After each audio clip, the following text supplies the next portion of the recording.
I've acquired a range of budget no-name phones from AliExpress in a bid to finally put an end to this common phone scam. Not everyone can afford to buy the latest iPhone or Samsung Galaxy, so there will always be a market for cheaper options, some of which will try and imitate the look of their premium counterparts. While there are plenty of genuine budget phones, there's been an increase in generic ones boasting a lot of storage and the newest hardware at low prices.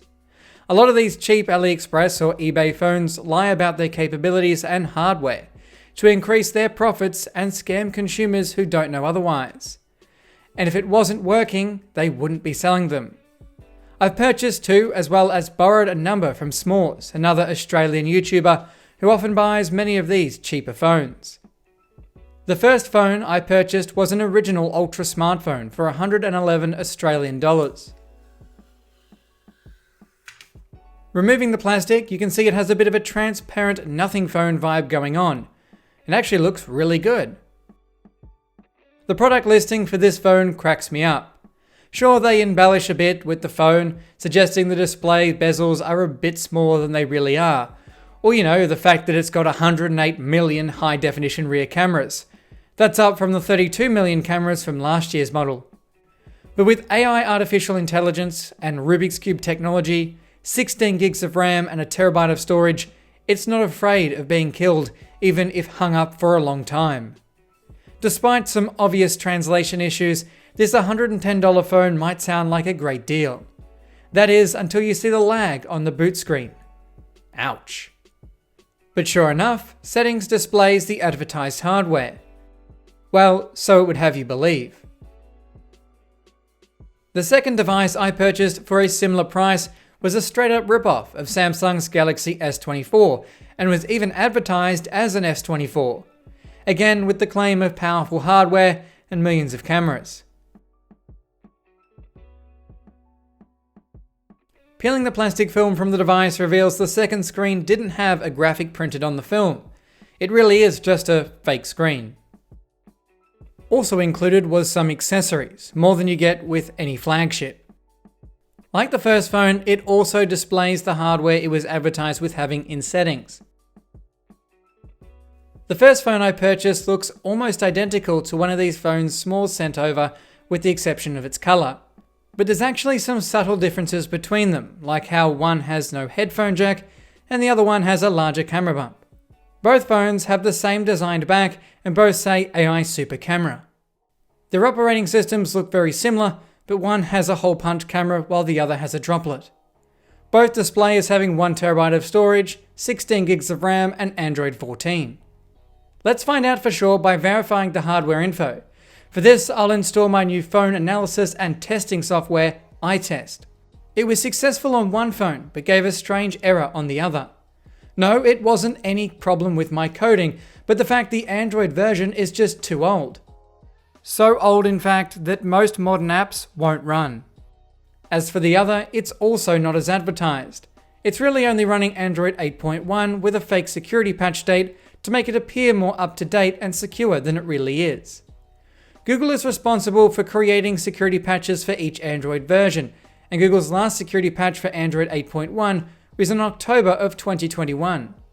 iTest's analysis of hardware info has also found our 16GB of RAM and terabyte of storage is invalid, with it only finding a measly 24GB of storage and a 720p display, a far cry from the 3200 by 2280 120Hz display it was advertised as having.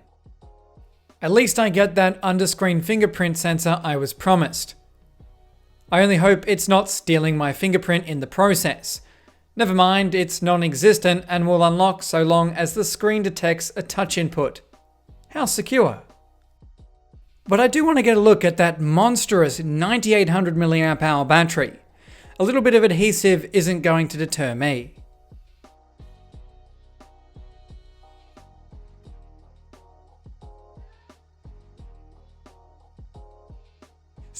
Seriously? Were they even trying? What is this? A battery from a flip phone? Why is it so small? Well, at least it's not powered by AA's, but there's no debating that's not 9800 mAh. And this camera lens looks like it's glued on. You bet it is.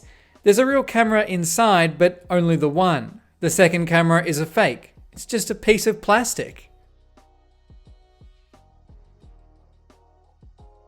Smalls' unit was only held together with one strip of adhesive at the top, so I thought I'd have a peek inside. While they look basically identical from the outside, inside anything goes. At least this one has a battery that fits. There isn't any guarantee that if you buy one of these cheap phones that you'll get one with half acceptable hardware, or just end up with one that's manufactured e-waste. But with them open, we can confirm the real hardware info found on the stickers inside. As iTest correctly reported, this phone only has 32 gigs of storage, with 3 gigs of RAM. The other phone that was too old to run my app has 2 gigs of RAM with 16 gigs of storage. This phone was literally manufactured in 2021, making it manufactured e-waste. Just look at the quality of the internals. Just about everything is soldered in place, including the battery, vibration motor, flash, buttons, and oddly, the earpiece. And here is something I've never seen. The camera has been purposely raised to create a camera bump, thus creating the illusion the phone has a bigger and better camera than it really does. And it's a similar story with many of these devices. This fake Galaxy S24 was able to trick another phone hardware tool known as CPU-Z, but didn't even attempt to provide this false information to iTest. As such, the actual device hardware was displayed and verified with check marks. And it was the same story for this yellow Poco knockoff. Oddly, this phone has no compass, gyroscope, accelerometer, or proximity sensor, meaning you're going to have difficulty navigating or playing certain games, as well as the phone screen won't shut off when placed to your ear during a phone call. And the fake fingerprint scanner might fool those who want to use it to unlock their phone, but it wasn't able to fool iTest. I thought I'd also take a look inside this phone. Again, the adhesive didn't appear very strong, so I proceeded without heating the back, which turned out to be a bad decision.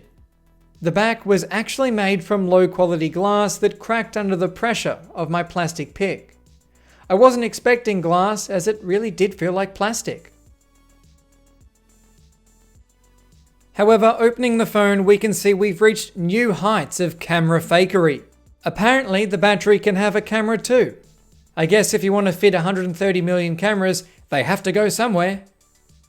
As I suspected, the hardware info listed in my app matches that of what's on the sticker inside. With some of these phones, they are smart enough not to provide the real hardware info to any third-party app, and have actually gone to greater lengths to hide the phone's true identity. Even so, iTest is intelligent and was still able to come to the conclusion that the hardware is likely to be spoofed, even when it wasn't able to actually find the real hardware specifications like it did with the previous phones. But not all of these cheap devices are sold by people trying to rip you off. This is a Ritsu Android media player I purchased some time ago.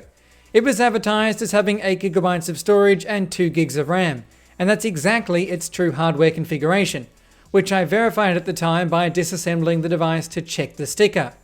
But after developing my app, I found it was lying about one thing: the security patch. It's even got the same date as one of those previous phones we just looked at. And that's because the version of Android is created by the same company, and even includes the hidden application to spoof hardware information. But the seller of this device opted to be honest. I can spoof these settings myself and rerun the device information test. This time, it fails. Another device that's passed with flying colors is this mini Android phone. But iTest can do a whole lot more than just verify hardware info.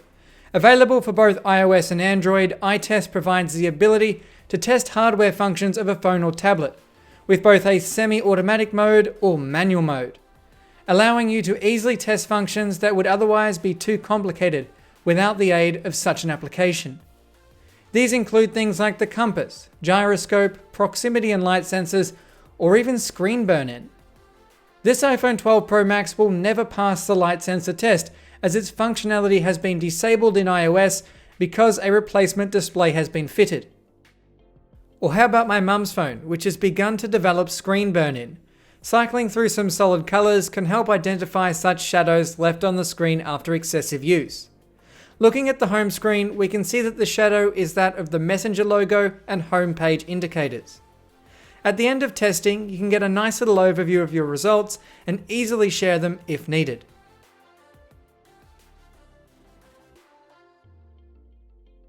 As for the state of these misleading phone scams, if it's a deal too good to be true, it probably is. If you buy from a name brand manufacturer like Samsung, Google or Oppo, you're unlikely to encounter such problems. But if you believe you may have been scammed by one of these devices, run iTest to find out and stay safe. And on that note, this has been a Hugh Jeffries video. If you like what you saw, consider subscribing and check out the playlist for tech that's not what it seems. And if you're looking for any used devices, be sure to check out my online store, link for which is down in the description. That's all for this video, and I'll catch you guys next time.